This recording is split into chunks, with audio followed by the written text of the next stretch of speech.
हरि ओम नमो भगवते वासुदेवाय। श्री ओम नमो भगवते वासुदेवाय।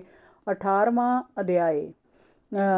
भगवान वामन का राजा बलि की यागशाला में प्रवेश। श्री सुखदेव जी ने कहा, परीक्षित, जब भगवान ने अदिति के गर्भ से जन्म लिया उस समय चंद्रमा श्रवण नक्षत्र पर थे।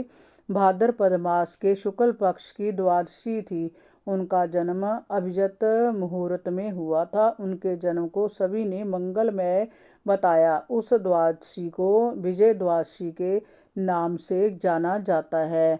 भगवान ने जन्म के समय मंगल गान गाए जाने लगे। वह दोपहर का समय था। आकाश से पुष्प वर्षा होने लगी।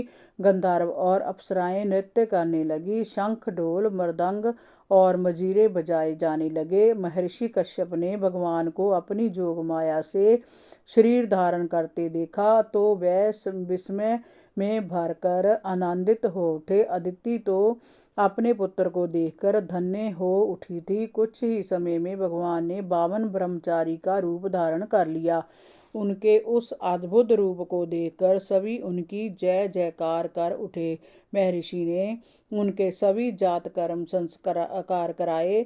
जब उनका उपनयन संस्कार होने लगा तो गायत्री के अधिष्ठाता सविता ने स्वयं उन्हें गायत्री का उपदेश दिया। देवगुरु बृहस्पति ने जगोपवीत दिया और महर्षि कश्यप ने उनकी कटी में मेखला बांधी। पृथ्वी ने उन्हें कृष्ण मृग का चरम, चंद्रमा ने दंड, माता अदिति ने कौपीन और कटिबस्त्र एवं आकाश ने छत्र प्रदान किया। ब्रह्मा ने कमंडल, सप्त ऋषियों ने कुछ और सरस्वती ने रुद्राक्ष की माला समर्पित की। जगों के राजा कुबेर ने उन्हें भिक्षा पात्र और भगवती उमा ने उन्हें भिक्षा दी। उसके बाद बटुवेशधारी भगवान ने हवन किया।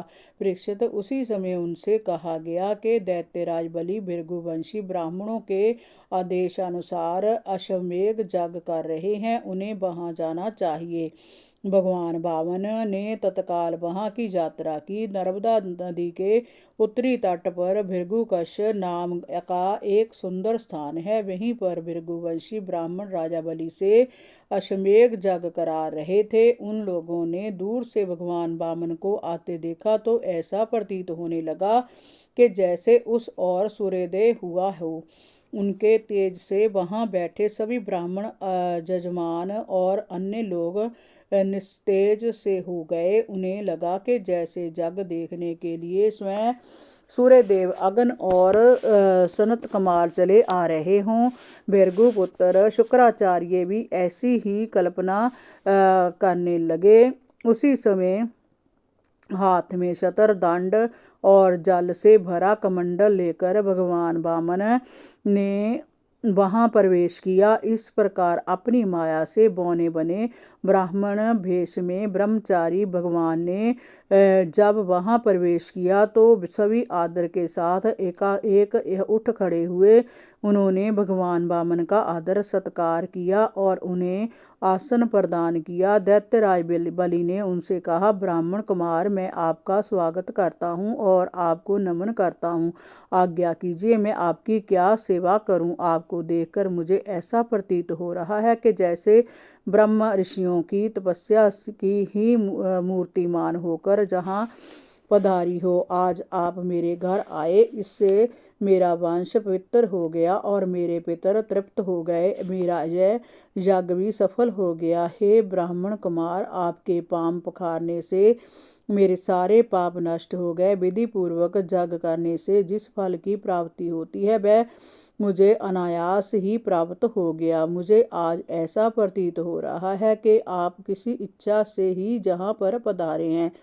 आप जो चाहते हो वह मैं आपको दूंगा। गाय, सोना, चांदी, सुजत घर, पवित्र अन्न, पीने का जल, सोमरस, विवाह हेतु कुंवारी कन्या, संपत्तियों से भरे गाम, घोड़े, हाथी, रथ, जो कुछ भी आप चाहते हो मांग लीजिए। मैं आपको बिना किसी हिचकिचाहट के वह सब दूंगा जिसकी आपको इच्छा है। मांगने पर मैं अपने वचन से पीछे नहीं हटूंगा। आप चाहें तो तीनों लोकों की संपदा भी मैं आपको दे सकता हूँ। हरि ओम नमो भगवते वासुदेवाय। श्री ओम नमो भगवते वासुदेवाय।